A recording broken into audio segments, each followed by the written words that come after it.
الحمدللہ رب العالمین والصلاۃ والسلام علی سید الانبیاء والمرسلین اما بعد۔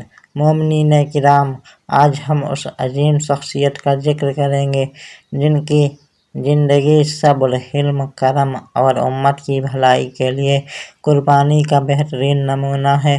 وہ ہستی ہیں نبی کریم صلی اللہ علیہ وسلم کے نواسے، جنت کے جوانوں کے سردار امام حسن ابن علی۔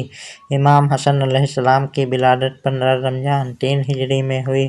جب ان کی پیدائش ہوئی تو رسول اللہ صلی اللہ علیہ وسلم نے اپنی گود میں لیا، ان کے کانوں میں اذان دی اور ان کا نام حسن رکھا۔ آپ بچپن سے ہی نبی کریم صلی اللہ علیہ وسلم کی محبت اور تربیت کے سائے میں پلے بڑھے۔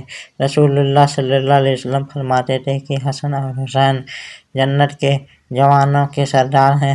حضرات، امام حسن علیہ السلام کا کردار کتنا بلند تھا کہ دوست تو دوست، دشمن بھی ان کی شرافت اور کرم کے قائل تھے۔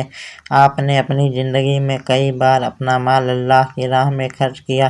غریبوں، یتیموں اور مسکینوں کی مدد کرنا آپ کا معمول تھا۔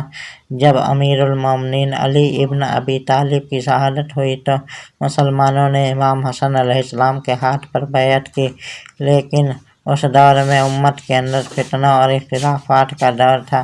امام حسن علیہ السلام نے مسلمانوں کے خون کو بچانے اور امت میں امن قائم کرنے کے لیے صلح کا راستہ اختیار کیا۔ یہ فیصلہ آپ کی دور اندیشی اور امت سے محبت کی سب سے بڑی مثال ہے۔ مومنین کرام، اتہاس کی انیک روایتوں میں یہ بیان ملتا ہے کہ امام حسن علیہ السلام کو زہر دیا گیا۔ کئی اتہاسکاروں نے یہ بھی لکھا ہے کہ اس سازش کے پیچھے راجنیتک کارن تھے، اور کچھ روایتوں میں معاویہ ابن ابی سفیان کا نام بھی آتا ہے، جبکہ ان اتہاسکار اس وشے میں الگ رائے رکھتے ہیں۔ اس لیے ہمیں یہ سمجھنا چاہیے کہ اتہاس کی کتابوں میں اس مسئلے پر متبھید موجود ہے، لیکن جس بات پر لگ بھگ سبھی اتہاسکار متفق ہیں وہ یہ ہے کہ امام حسن علیہ السلام نے اپنی زندگی کے آخری دن میں بےحد تکلیفیں برداشت کی۔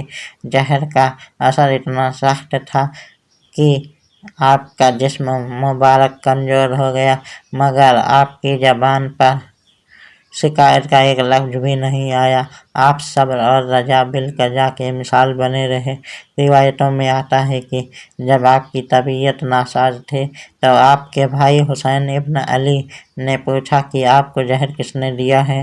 امام حسن علیہ السلام نے فرمایا کہ اگر وہ صحیح ہے جس کے بارے میں سوچ رہا ہوں تو اللہ اس سے بہتر حساب لینے والا ہے، اور اگر وہ نہیں ہے تو میں کسی بے گناہ پر الزام نہیں لگانا چاہتا۔ یہ جواب ان کے ادبھت اخلاق اور انصاف پسندی کی نشانی ہے۔ حضرات، 28 صفر کو امام حسن علیہ السلام اس دنیا سے پردہ فرما گئے۔ آپ کی عمر مبارک لگ بھگ 47 سال تھی۔ جب آپ کی جنازے کی تیاری ہوئی تو اہل بیت پر غم کا پہاڑ ٹوٹ پڑا۔ پوری امت ایک ایسے رہبر سے محروم ہو گئی جس کی زندگی رحمت، محبت اور امن کا پیغام تھی۔ آج ہمیں امام حسن علیہ السلام کی زندگی سے یہ سبق ملتا ہے کہ طاقت کا اصلی مطلب لڑائی نہیں بلکہ صبر، حکمت اور امت کی بھلائی ہے۔ نے ثابت کر دیا کہ کبھی کبھی امن کے لیے اپنی ویکتیگت اچھا کو قربان کرنا سب سے بڑی بہادری ہوتی ہے۔ آئیے ہم ان کے کردار سے سیکھیں، غریبوں کی مدد کریں، لوگوں کے ساتھ اچھا ویوہار کریں، نفرت کی جگہ محبت پھیلائیں اور ہر حال میں صبر کا دامن تھامے رکھیں۔